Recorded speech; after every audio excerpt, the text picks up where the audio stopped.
Ah, Fable 5, c'est terminé. Ils ont repris le Graal, ils nous ont donné le Graal, ils nous l'ont repris, ils nous l'ont rendu, et aujourd'hui, ils nous le reprennent. Mais ils nous laissent un petit bout quand même, on va pouvoir l'utiliser en API. Ça va nous coûter très très très très cher, mais bon, ça reste disponible, hein. Et voilà, dans cet épisode, on va parler un petit peu de tout ça, de Fable, de où j'en suis dans la construction de mon contexte. Et puis, je sais pas, on va improviser, on va voir ce qui sort. Ces derniers temps, comme tu as vu, j'avais un petit peu pas beaucoup publié, peut-être pendant pas beaucoup de temps, hein, 3 semaines. Et puis là, je reviens un petit peu en force avec 3 épisodes assez rapprochés, plus ce 4e là où je vais un petit peu, c'est un petit peu un épisode bonus où on va discuter, on va voir ce qui sort de tout ça. Et c'est vrai que ces derniers temps là, j'ai pas mal, il y a eu pas mal d'évolutions, hein, je t'avoue, dans mon Obsidian, hein, dans mes dossiers, dans tout ce contexte que je suis en train de construire et qui va m'accompagner, je l'espère, pendant de longues années et qui va prendre de la valeur avec le temps. Et j'aime bien cette notion de prise de valeur et surtout dans le fait que, on parlait de Fable 5, dans le fait que ça va, plus les LLM vont devenir intelligents, plus ton système il s'adapte avec l'évolution des LLM. Donc ça, je trouve ça intéressant, même si aujourd'hui ce que je construis, c'est pas opérationnel, on va dire. Enfin, tout ce que même aujourd'hui je construis pour l'avenir en fait, parce que tout ce qui n'est pas opérationnel à 100% aujourd'hui avec ce que les LLM sont capables de produire, d'exécuter, et ben dans un futur proche ou à moyen long terme, ça va pouvoir être exécuté. C'est comme toutes les erreurs, en fait, parce qu'on crée beaucoup de bruit, hein, on pollue énormément. Je pollue énormément en utilisant des LLM. En plus, maintenant, comme tu l'as vu, j'utilise différents agents. Donc, ça peut être Claude, ça peut être DeepSeek, ça peut être OpenAI, ça peut être d'autres encore, d'autres agents comme GLM ou autres. Et en fait, chacun a sa façon de s'exprimer. D'ailleurs, même DeepSeek, par exemple, ça va être un agent qui est chinois. Donc, de base, c'est une réflexion chinoise. Après, tu vas avoir Claude et OpenAI, c'est une réflexion à l'américaine. Tu vois, il y a différentes... tout un champ lexical, un contexte... oui, un champ lexical. Et ouais, j'ai pas les mots là, mais voilà. Et du coup, bah... on crée beaucoup de bruit, on crée beaucoup de pollution. Il y a pas mal de choses qui sont inscrites. J'en ai parlé aussi dans d'autres épisodes. Hein, des fois, les LLM, les IA, elles écrivent n'importe quoi ou des trucs. En fait, c'est même pas qu'elles écrivent n'importe quoi, c'est qu'elles écrivent des trucs qui sont importants.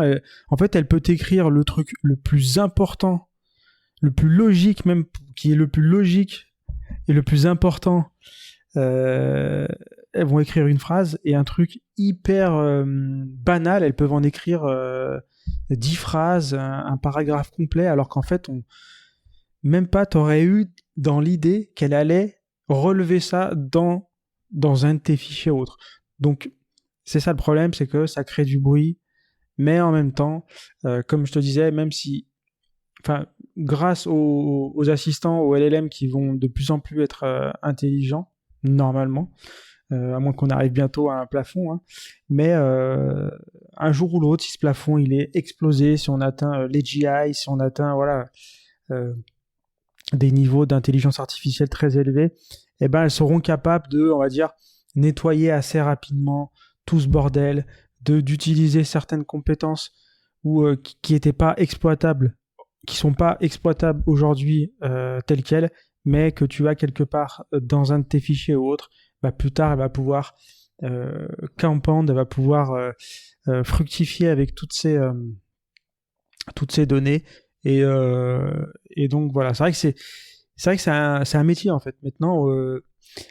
Avant, bah, on est un petit peu développeur. C'est pas qu'on est développeur, qu'on fait du code toute la journée. Moi, il n'y a pas énormément de code, il n'y a pas énormément de script dans mon contexte.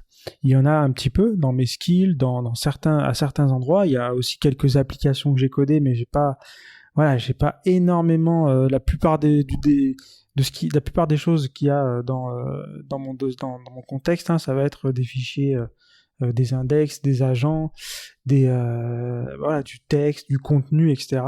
Voilà, ça va être du texte, quoi. C'est principalement ça. Mais c'est vrai qu'il y a tout ce métier d'architecte, comment est-ce qu'on va structurer tous ces dossiers, comment on va structurer tous ces fichiers, comment on va les organiser, et tout ça, comme je le disais, hein, je crois que j'en ai parlé dans un podcast aussi, c'est que ça, en fait, il faut prendre du temps chaque semaine pour nettoyer, faire en sorte que voilà, qu'on n'ait pas trop des agents, des fichiers trop remplis qui fait que ça va ralentir ou vous créez trop de bruit et ralentir ou gaspiller trop de tokens avec tes assistants, tes agents. Et donc tout ça, voilà, c'est un petit peu un métier d'architecte, d'orchestrateur qui est venu s'ajouter déjà à notre métier de solopreneur, de créateur de contenu, ou freelance ou autre.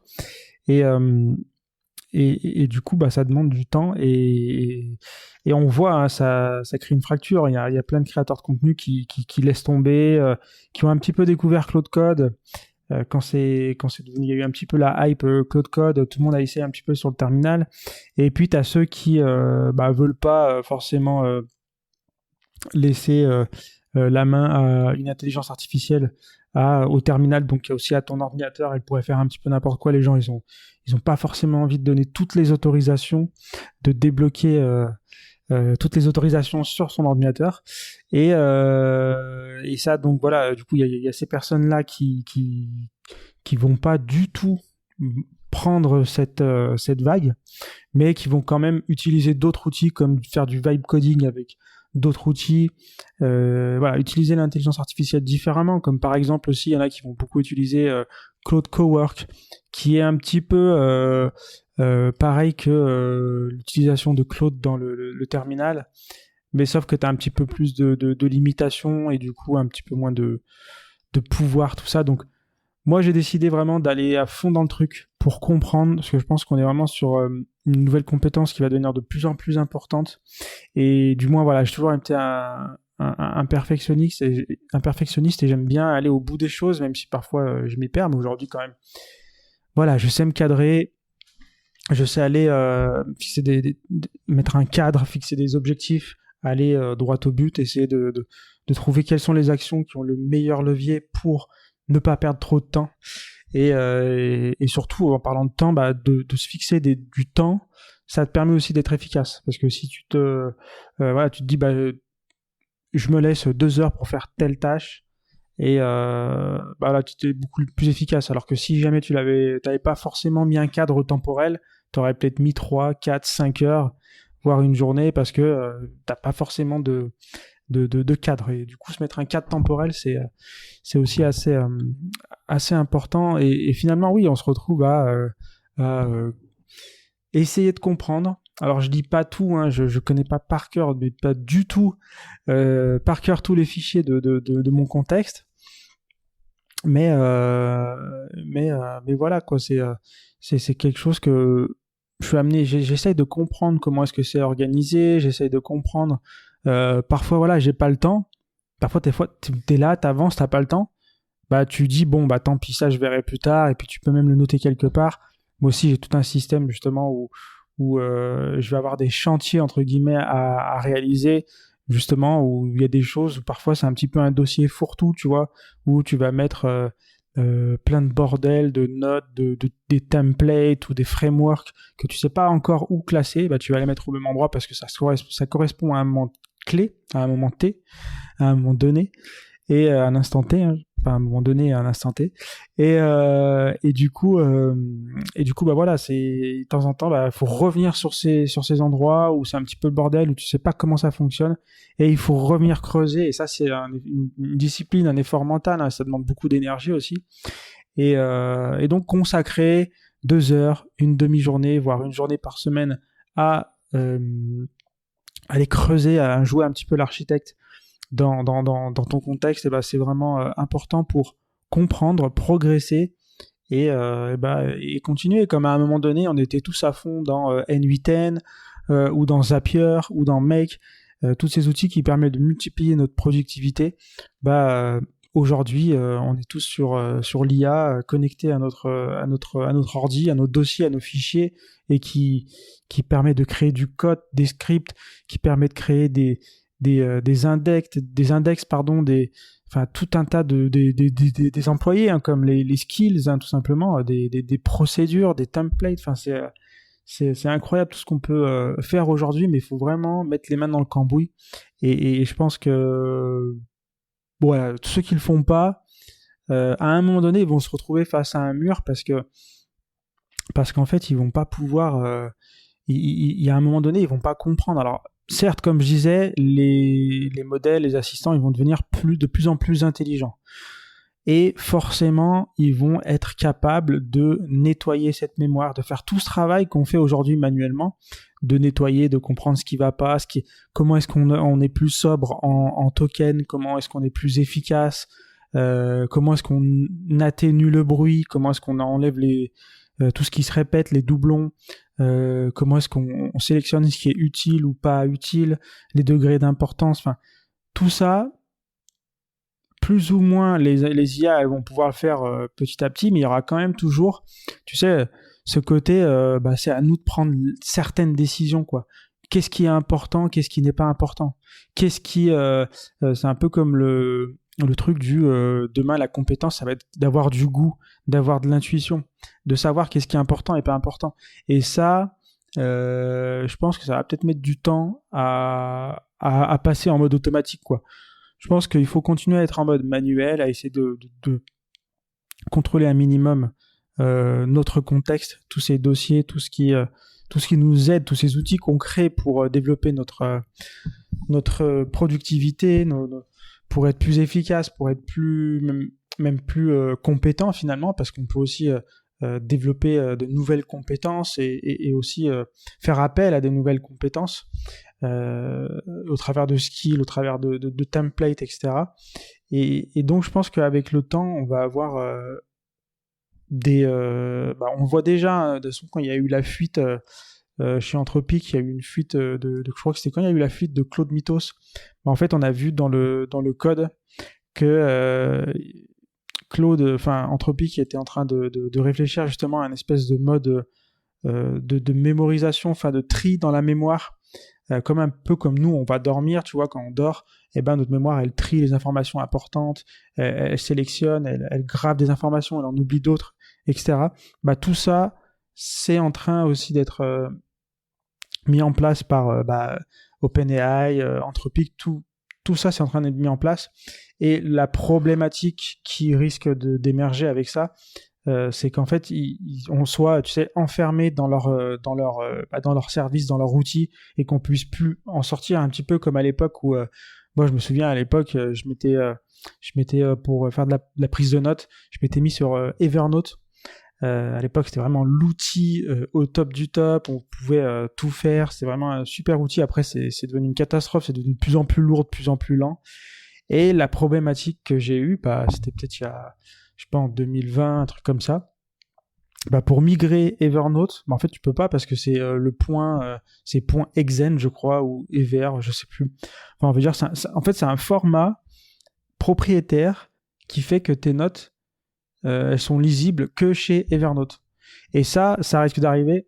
Donc moi du coup après je suis passé c'est là où je suis passé déjà sur Obsidian. Déjà Obsidian, mais ça fait déjà presque 4-5 ans, même peut-être un peu plus, que j'utilise Obsidian pour mes notes, pour la création de contenu, pour aussi archiver, etc. Et Obsidian, c'est du format Markdown, donc c'est-à-dire que c'est pas un format propriétaire, c'est un format que je peux lire moi-même, et c'est pas codé à l'intérieur ou quoi que ce soit. Je peux le transférer dans plein d'endroits différents. Voilà, je reste propriétaire de mes données. Et en travaillant comme on travaille nous là, comme on travaille, comme si toi tu m'écoutes, tu fais la même. Si tu m'écoutes jusqu'ici, c'est que tu sais de quoi je parle et t'es intéressé par la. Enfin, t'es toi aussi dans un contexte avec des dossiers, des fichiers en Markdown, avec du code, avec du script, faire de la création de contenu, créer des automatisations, des skills. un second cerveau ou autre, eh ben, t'es propriétaire de tout ce que tu construis. C'est-à-dire que, comme je disais, aujourd'hui, moi, je peux faire intervenir n'importe quelle intelligence artificielle sur mon contexte. Et je suis pas bloqué chez Claude, je suis pas bloqué chez OpenAI.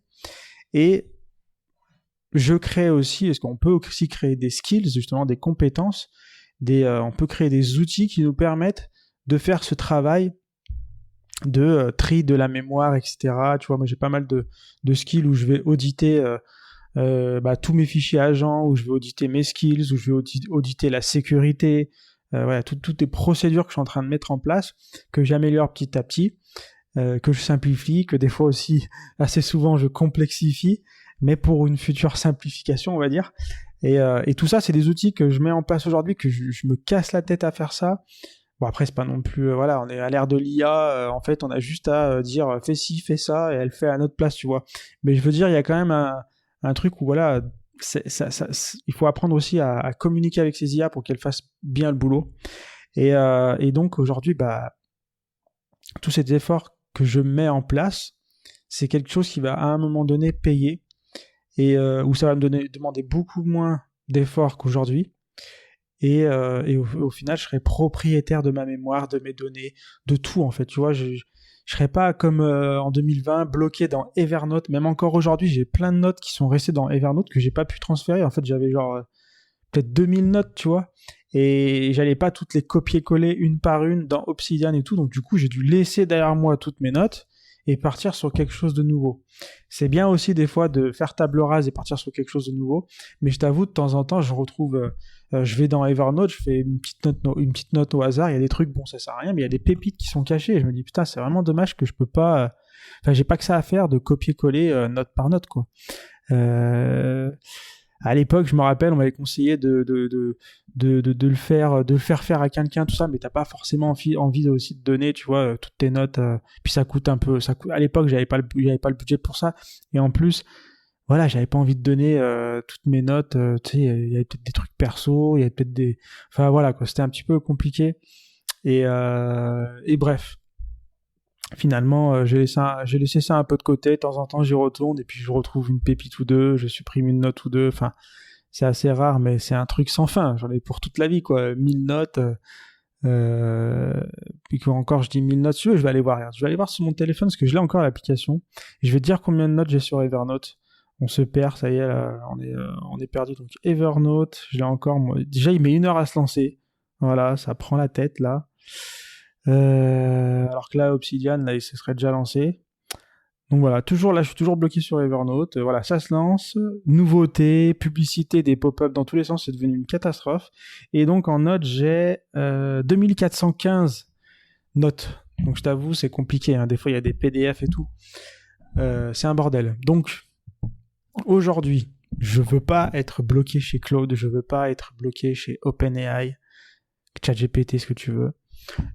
Je veux être propriétaire de mes données et du coup je mets les mains dans le cambouis parce que j'y vois un intérêt, parce que au quotidien en fait le temps que je gagne sur plein de tâches, au final je suis gagnant par rapport aux automatisations que j'ai mis en place, aux tâches que je faisais avant à la main et que maintenant que je fais en coopération avec l'IA. Finalement j'ai gagné des journées dans ma semaine, donc c'est bon, tu vois, la journée, demi-journée ou journée que je programme dans la semaine pour travailler sur mes systèmes, pour travailler sur mon contexte, c'est pas grave, tu vois, ça me dérange pas parce que aujourd'hui je suis beaucoup plus productif. Mais je t'avoue, c'est compliqué. Là, je te fais cet épisode. Là, j'ai fait toute une après-midi là sur justement nettoyage de système, etc. Parce que là, on est sur le dernier jour. Là, on est le 7 juillet, donc Fable, c'est terminé. Je te dis, j'ai poncé mon forfait. Donc Fable, je l'ai terminé, mon forfait. Je crois je sais pas s'il me reste un petit peu. Alors attends, paramètres utilisation, je suis à 95%. Bon, ma session actuelle, elle est à 95%, donc c'est terminé. Elle se renouvelle dans 2h30, là, la fameuse fenêtre des 5 heures. Mon utilisation de la semaine à 84%. Il me reste 13 heures avant que ça se renouvelle. Et Fable, je suis à 93% utilisé. Et pareil, il me reste 13 heures, ça se renouvelle demain. Enfin, justement, demain, Fable sera plus disponible uniquement en API. Donc après, voilà, j'avais aussi des crédits supplémentaires. Je crois que j'avais 100 balles de crédits supplémentaires. Et là, ces derniers temps, tellement que j'ai poncé, j'ai plus de crédits. C'est terminé, là, les 100 balles, ils sont passés aussi. Donc ça, je pense que Fable 5, ça mange beaucoup de crédits. Ça mange beaucoup de crédits. Donc voilà, mais je m'en suis pas mal servi quand même ces derniers temps. Enfin voilà, j'ai utilisé le quota qu'ils nous avait mis à disposition, c'est-à-dire la moitié du quota de notre forfait pour la semaine. Et donc voilà, j'ai fait pas mal de nettoyage en termes de voilà, des choses un petit peu compliquées que j'avais laissées de côté. Bah, je suis revenu mettre les mains dans le cambouis dedans. Ça fait du bien un petit peu là.